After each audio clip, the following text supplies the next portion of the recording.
Kita berdoa. Kami telah mempersiapkan hati dan pikiran kami untuk bersama-sama hendak merenungkan kebenaran firman-Mu.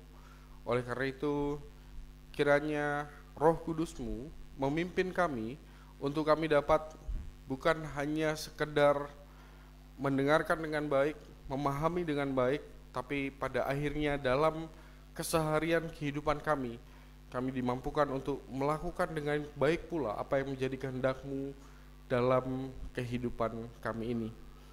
Berfirmanlah ya Tuhan, kami siap untuk mendengarkan. Dalam Kristus Yesus, firman yang telah menjadi manusia, kami datang dan berdoa. Amin.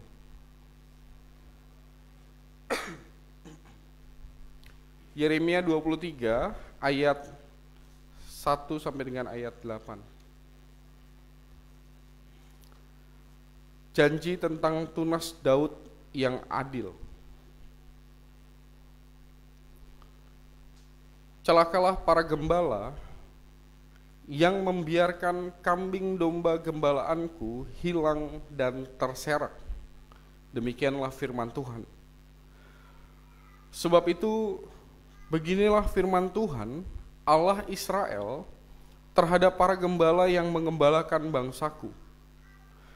Kamu telah membiarkan kambing dombaku terserak dan tercerai-berai, dan kamu tidak menjaganya. Maka ketahuilah, aku akan membalaskan kepadamu perbuatan-perbuatanmu yang jahat. Demikianlah firman Tuhan.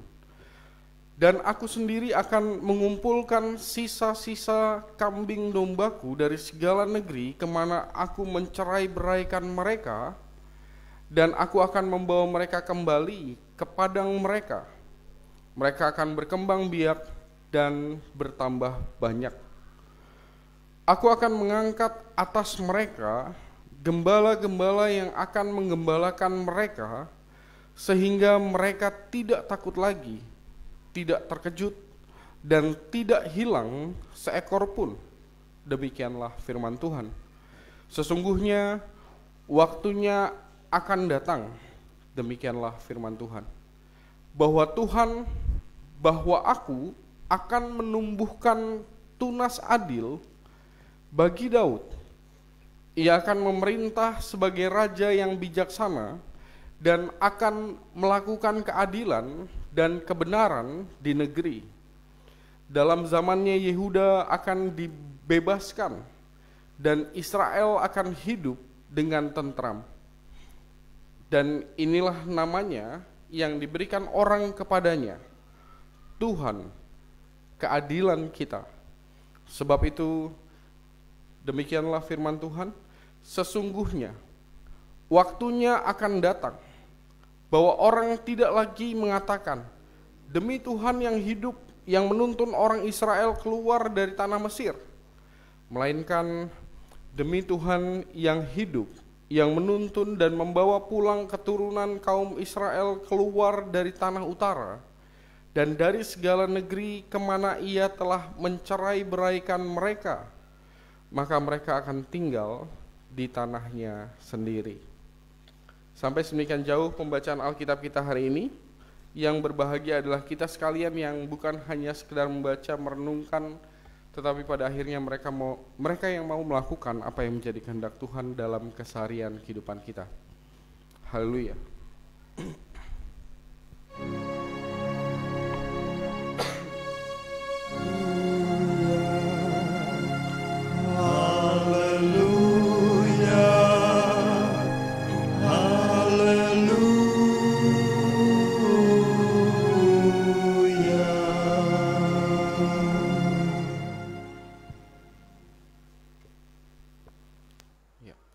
Shalom Bapak Ibu semuanya. Hari ini kita memasuki Minggu Kristus Raja. Minggu Kristus Raja itu merupakan penanda akhir dari masa minggu biasa yang kita jalani beberapa waktu minggu kemarin gitu ya, dalam kalender gerejawi. Sebelum kita memasuki minggu depan Advent, 4 minggu Advent. Baru setelah 4 minggu Advent, kita masuk dalam Natal. Ya betul sih, memang kadang-kadang kita agak agak nggak terlalu ke arah sana, nggak terlalu memperhatikan tentang hal-hal yang seperti itu. Tapi tidak ada salahnya bahwa mungkin kita perlu memerhatikan sedikit demi sedikit supaya ya walaupun kita nggak ngerti banyak, tapi minimal tahulah. Saya punya gambar, dan ini gambarnya mudah dicari. Jadi nanti kalau misalnya Bapak Ibu googling, tinggal ditulis aja kalender gerejawi atau tahun liturgi gerejawi, lalu langsung ke gambar. Kan Google kan ada yang tulisan, ada yang gambar gitu ya. Boleh tunjukin gambarnya? Kalau misalnya cukup kelihatan nggak ya? Kalau nggak kelihatan nanti gambarnya di share lah di grup. Jadi gambar ini adalah bagaimana kita di dalam iman kita menghayati setiap hari yang ditandai dalam minggu-minggu. Nah, nanti kalau misalnya kalau nggak kelihatan di share di grup jemaat supaya bisa melihat, atau bahkan tinggal dicari di Google. Kalau yang ungu kita tahu ya Advent, biasanya kita tahu Advent. Lalu kemudian apalagi yang biasanya kita tahu, dan penandanya biasanya stola. Kalau kemarin kan hijau, ini benar ya warna hijau ya, hijau tuh. Nah hijau itu masa biasa, dan penghujung masa biasa sebelum Advent hari ini, itulah yang disebut sebagai Minggu Kristus Raja. Ya, kesadaran untuk memahami lebih jauh lagi tentang tahun liturgi gerejawi, saya kira itu juga sedikit-sedikit supaya pada akhirnya kita juga belajar bersama-sama. Oh ya, ternyata minggu ini adalah Minggu Kristus Raja, minggu ini adalah Minggu Advent. Mulai perlu dibiasakan. Sebab kadang-kadang ada orang yang kadang-kadang ya nggak memperdulikan hal itu. Oke. Ada 12 bulan, ya 1 tahun, ada masa-masa rayanya yang ditandai oleh nama dan juga warna liturgi. Jadi sebenarnya kalender liturgi ini mengajak setiap kita untuk apa ya? Untuk menghayati kehidupan kekristenan kita, bukan hanya sekedar sewaktu datang ke gereja. Jadi kesannya datang ke gereja jadi orang yang berusaha untuk jadi orang kudus, pulang dari gereja balik lagi jadi orang yang nggak kudus-kudus amat gitu.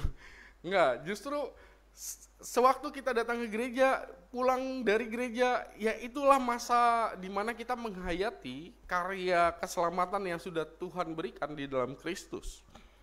Kalau di tengah-tengahnya kan kita merayakan kehidupan, kematian dan kebangkitan Kristus, katanya gitu kan ya. Jadi tahun liturgi dibuat supaya pada akhirnya kita menghayati hidup beriman kita dalam terang karya Allah di dalam Kristus. Makanya kan kalau Bapak Ibu pernah mungkin mendengar, ada orang yang kadang-kadang mengkritik kalau misalnya ada orang yang bilang ibadah kita selesai. Loh, kok ibadah selesai? Ibadah mah gak akan pernah selesai. Bahkan sewaktu ibadah hari Minggu ini selesai. Jadi bukan ibadahnya selesai, karena justru sewaktu kita pulang ke dalam keseharian kita, itu juga ibadah kita bagi Tuhan. Jadi mungkin ibadahnya bukan selesai, tapi mungkin apa ya istilahnya, jam kebaktian kita sudah selesai ya. Kalau jam kebaktian oke lah, jam ibadah. Tapi kalau untuk beribadah ya setiap waktu kita beribadah di dalam kehidupan keseharian kita. Nah ada satu hal lagi yang kadang-kadang ditanya nih sama orang lain ke saya. Ada orang yang nanya, kadang-kadang suka nanya gini, Pak, emangnya kalau sebentar lagi kan Natal ya, Advent kemudian Natal. Pak, emangnya di dalam Alkitab ada ayat yang memerintahkan supaya orang Kristen merayakan Natal? Pernah ditanya seperti itu? Pernah. Ada ayatnya enggak tentang ini, tentang Natalan, orang Kristen Natal gitu? Kalau saya yang ditanya kayak gitu, ya saya jawabnya Ya ada ayatnya, yaitu tentang Yesus lahir. Itu kan ayat tentang Natal. Tapi kadang-kadang suka dikejar terus tuh sama orang yang nanya misalnya. Bukan itu Pak, bukan tentang itu, tapi ayat perintahnya gitu. Bahwa orang Kristen harus merayakan Natal. Jangan lupa ya, ada orang Kristen yang kadang-kadang jadi, apa masih termasuk orang Kristen gak ya? Orang Kristen yang sedemikian rupa sehingga pada akhirnya, oh karena Tuhan gak memerintahkan Natalan di Alkitab, maka saya gak mau Natalan. Ya bebas lah kalau misalnya mereka mau ngomong kayak gitu ya, tapi kalau saya memahaminya bahwa ada peristiwa Natalnya ada. Kalau memang mau dikejar ada perintahnya atau enggak, oke mari kita lihat Bapak Ibu, baru-baru ini, minggu yang lalu kita perjamuan kudus ya. Di dalam perjamuan kudus apa yang Yesus perintahkan? Lakukanlah ini untuk mengenang aku, kan gitu ya. Ya berarti kan Yesus bukan hanya bercerita tentang memerintahkan tentang melakukan perjamuan kudus. Kan perjamuan kudus menunjuk pada apa? Menunjuk pada perjamuan terakhir ya. Perjamuan terakhir sebelum Yesus ditangkap. Jadi bagi kita sebagai orang Kristen, perintah itu bukan hanya ditujukan untuk mengenang Yesus saat itu juga, saat itu aja gitu. Saat perjamuan terakhir, saat Yesus ditangkap, menderita, wafat, bangkit, naik sorga, nanti datang kembali ke dunia kedua kali. Bahwa perintahnya ada, dan itu kemudian diaplikasikan untuk mengenang seluruh peristiwa akan Kristus. Oke, jadi kalau buat saya sih orang yang masih nanya, wah ada perintahnya nggak di dalam Alkitab? Ya ada. Walaupun tidak spesifik, tapi dari dasar itu kita melakukan pengenangan akan Kristus dalam segala karya dan perbuatannya di dunia di dalam Alkitab. Jadi dari mulai lahir kita mengenang akan Dia, dari mulai berkarya dalam pelayanan yang biasanya kita sebut minggu-minggu apa? Epifania. Ya itu ya, minggu-minggu Epifania. Kita mengenang, lalu kemudian masuk ke masa Prapaskah, masa yang panjang itu, berapa? 40 hari ya? Yang tahun depan kita berencana untuk memperdetail lagi tentang bagaimana cara kita menghayati masa raya Paskah. Kan biasanya dimulai dari Rabu Abu, dan tahun yang lalu kita belum berpuasa, tahun depan kita akan mencoba bersama-sama untuk bersepakat tentang kita melakukan puasa. Lalu kemudian kita memperdetail lah beberapa hal yang lain. Kita belajar untuk lebih menghayati karya Kristus dengan tahun liturgi.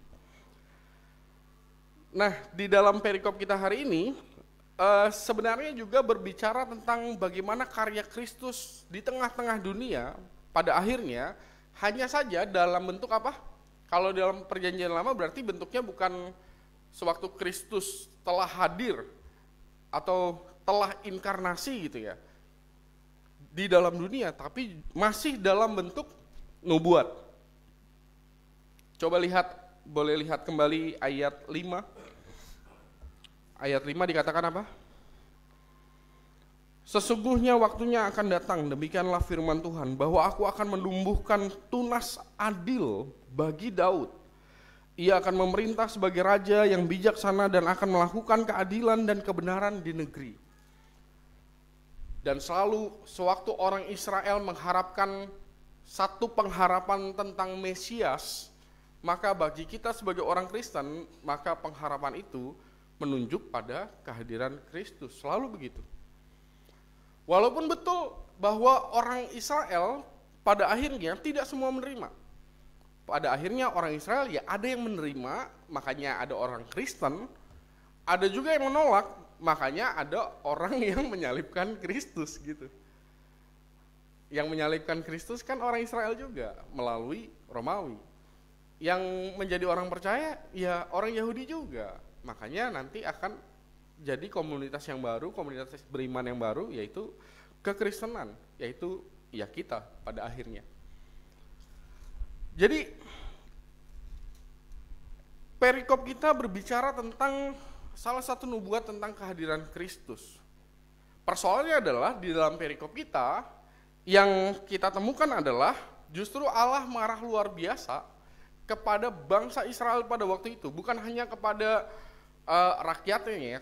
Karena biasanya kalau dalam perjanjian lama itu ketika Tuhan marah itu pertama kali bukan kepada bangsanya, tetapi kepada yang memegang kepemimpinan dari bangsa tersebut. Karena kan kalau misalnya pucuk pimpinannya baik, coba aja dilihat, pucuk pimpinannya baik, maka ke bawahnya baik tuh.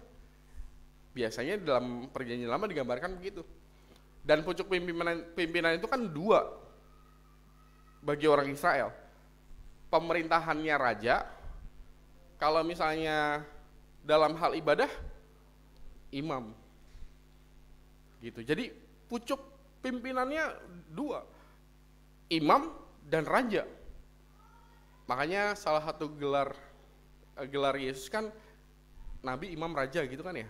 Yaitu ada nabi, ada imam, ada raja.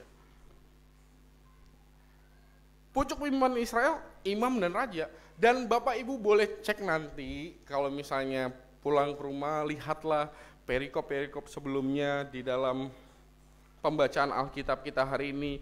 Maka kita akan ketemu dengan ya rajanya memang raja yang buruk, imamnya juga imam yang buruk.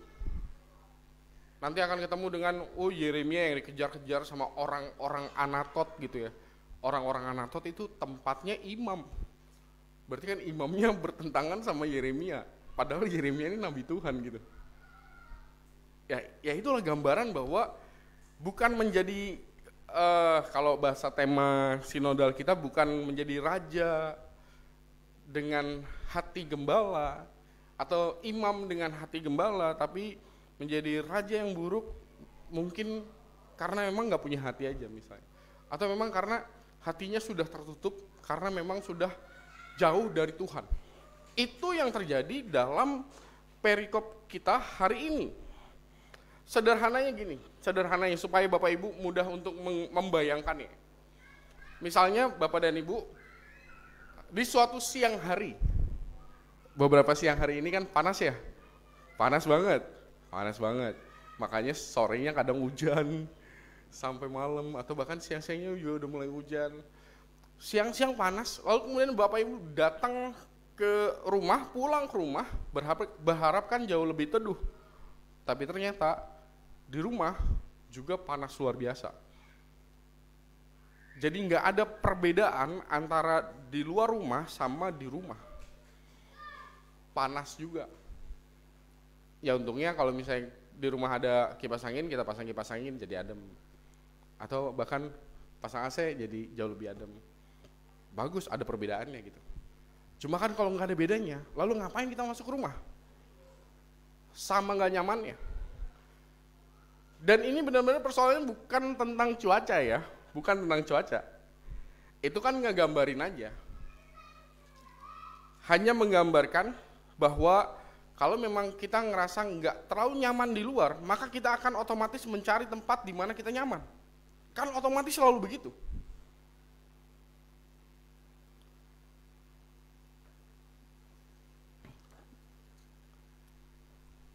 Kita akan selalu mencari tempat di mana kita bisa menenangkan diri, berteduh, lalu apa lagi? Merasa damai. Kita akan selalu mencari itu.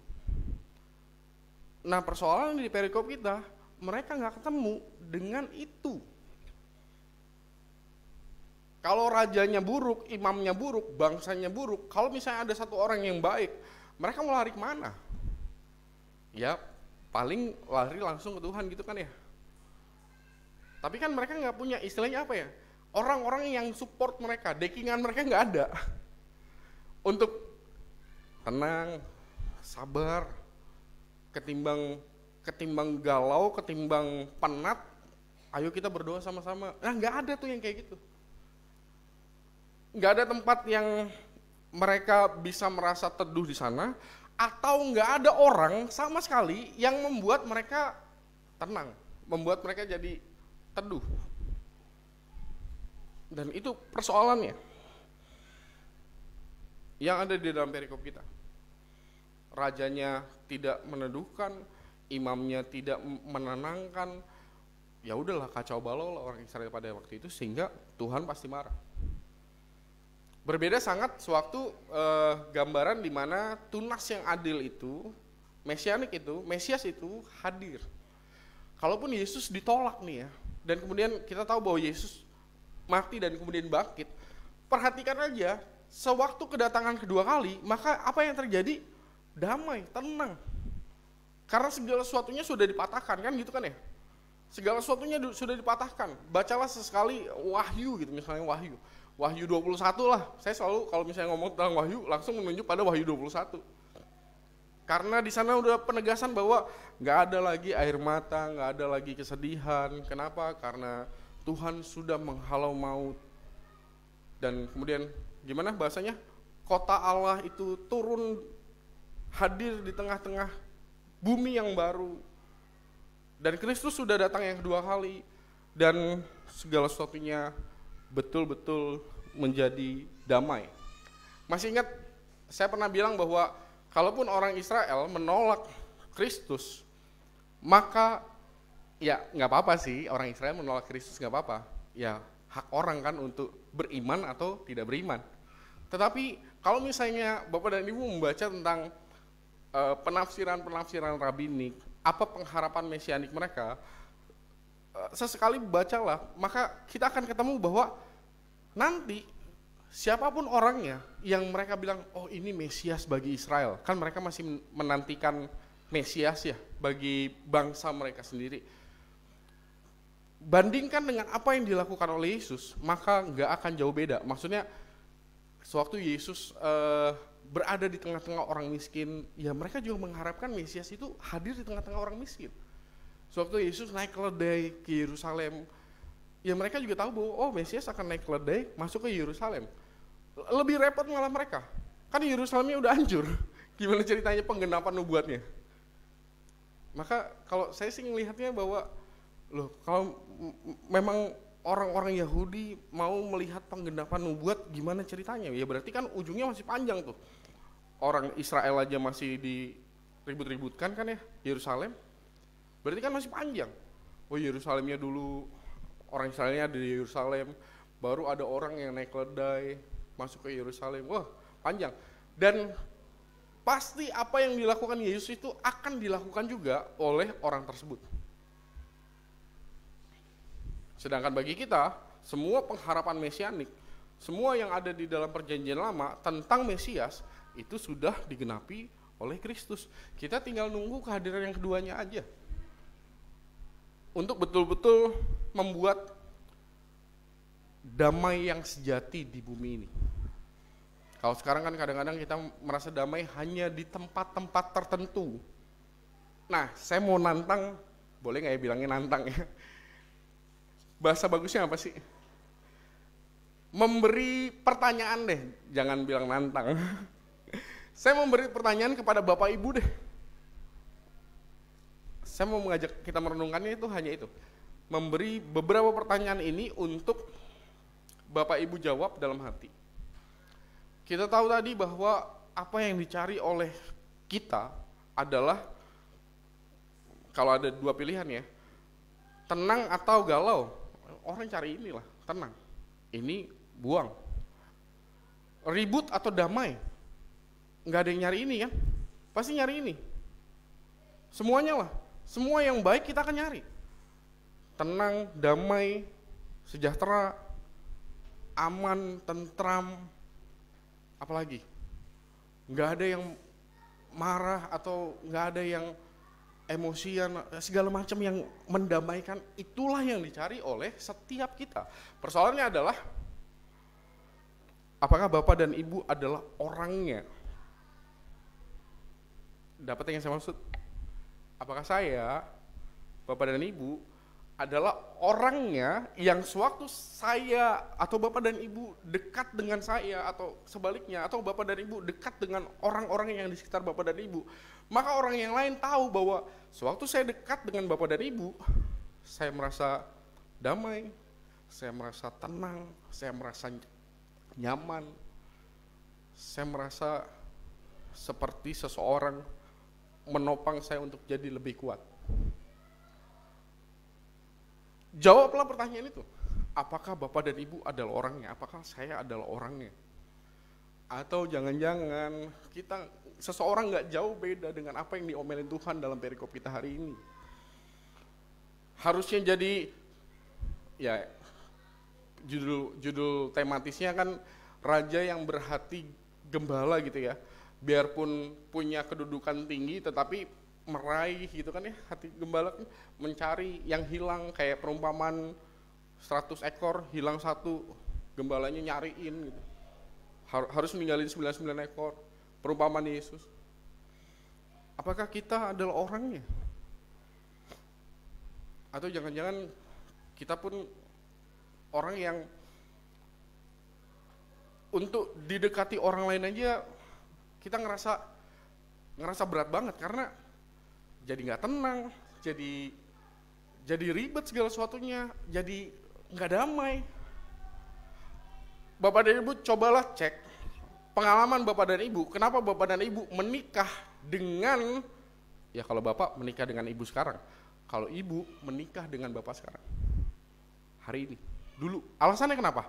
Pasti salah satu alasannya adalah nyaman, bener nggak? Nyaman. Emangnya mau menikah dengan orang yang gak nyaman? Boro-boro nikah, orang pacaran aja gak nyaman, kelar gitu kan? Ayo coba saya nanya, siapa yang pacaran nih? Kristi, kamu emang nanti berharap pacar kamu yang membuat kamu nyaman atau gimana? Pasti kan jawabannya begitu. Saya senang berada di dekat dia karena dia membuat saya menjadi seseorang yang jauh lebih baik. Pasti begitu jawabannya. Kalau tiap hari ngajak ribut, ngapain? Untung masih pacaran nih, masih bisa ganti orang nih. Masih bisa ganti nih, ganti personil. Lah kalau udah nikah, kan berarti harus memastikan bahwa memang kita mengenal bahwa ya orangnya seperti ini, saya nyaman, atau bahkan kalaupun memang ada hal-hal, ya siapa sih manusia yang sempurna gitu kan ya. Oke lah, ada hal yang bisa kita berpotensi nanti berselisih paham, oke, tapi saya tahu bahwa kita bisa mengatasinya sama-sama, jalan, jadi. Tapi kalau ditimbang-timbang, banyak gak nyamannya, pacaran aja nggak mau. Jadi nggak usah ngomong tentang pernikahan, pacaran aja nggak mau. Apakah Bapak dan Ibu adalah orangnya? Pertanyaan yang pertama itu. Pertanyaan yang kedua adalah tempat. Kita ngomong tempat lah. Tempat di mana Bapak dan Ibu berada, tempat di mana kita berada, apakah memang benar-benar, ya gambaran tadi kan pada akhirnya, gambaran yang awal tadi, kita pulang ke rumah dan rumahnya misalnya panas, sama aja kayak di luar yang panas, lalu kita masang kipas angin kah, masang AC kah, jadi jauh lebih adem. Nah, apakah tempat di mana kita berada akan menjadi senyaman itu justru oleh karena kehadiran Bapak dan Ibu? Atau bahkan kehadiran saya maksudnya. Kehadiran Bapak Ibu membuat tempat, apapun tempatnya, dimanapun tempatnya, menjadi jauh lebih nyaman ketimbang Bapak dan Ibu nggak ada di situ. Dapat yang saya maksudnya? Atau jangan-jangan tempat di mana kita ada yang nggak ngaruh sama sekali nih. Mau ada kita kek, mau nggak ada kita kek, ya berharap sih tempatnya nyaman gitu ya, tempatnya nyaman, jadi nggak ngaruh kehadiran kita tuh nggak ngaruh. Tapi kan kalau misalnya tempatnya benar-benar sepanas itu dan Kalau ibarat kita adalah kipas, kehadiran kipas itu sangat penting, berarti kan peran Bapak dan Ibu sepenting itu untuk memastikan bahwa tempatnya menjadi tempat yang nyaman. Kalau ngomong tempat, kita kan nggak ngomong jauh-jauh ya. Tempat tuh berapa tempat sih? Rumah, gereja, tempat di mana kita kerja, paling itu doang. Dan saya selalu bilang bahwa kalau kita mau nge-push untuk tempat itu benar-benar diperbaharui, dipulihkan, maka nge-push-lah tempat yang memang kita nggak semudah itu untuk bilang, oh saya saya misalnya dijahatin terus nih sama orang ini, ya udahlah saya putus hubungan aja. Emang kita bisa ngomong kayak gitu ke keluarga kita? Nggak bisa.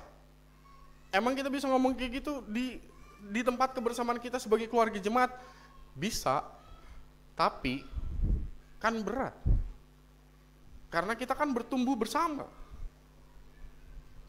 Emangnya mudah untuk memulai di satu tempat yang baru? Susah. Kalau mau nge-push, push-lah dua hal itu. Karena kalau misalnya di tempat kerja nih, ya saya paham lah. Di tempat kerja kan kadang tekanannya besar sekali ya. Dan orang bisa sesetres itu, dan orang bisa, kalau misalnya saya stres di tempat sini mah ngapain saya kerja di sini. Mulailah nyari lamaran ke tempat kerja yang lain. Ada panggilan. Ya pasti pindah. Kenapa? Karena pengharapannya di tempat yang lain lebih nyaman. Kalau misalnya di tempat kerja bisa dalam tanda petik semudah itu melepas.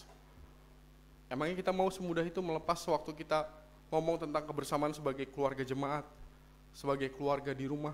Gak mungkin. Maka jadilah pejuang-pejuang yang pada akhirnya betul-betul sewaktu saya ketemu dengan Bapak dan Ibu, saya kan ngerasa nyaman. Walaupun mungkin misalnya saya punya salah misalnya saya punya salah nih sama Bapak dan Ibu, atau saya pernah nyakitin misalnya. Tapi sewaktu saya dekat dengan Bapak dan Ibu dengan cara Bapak Ibu bisa menenangkan saya, membuat saya sadar, dan kemudian kita jadi pulih sama-sama.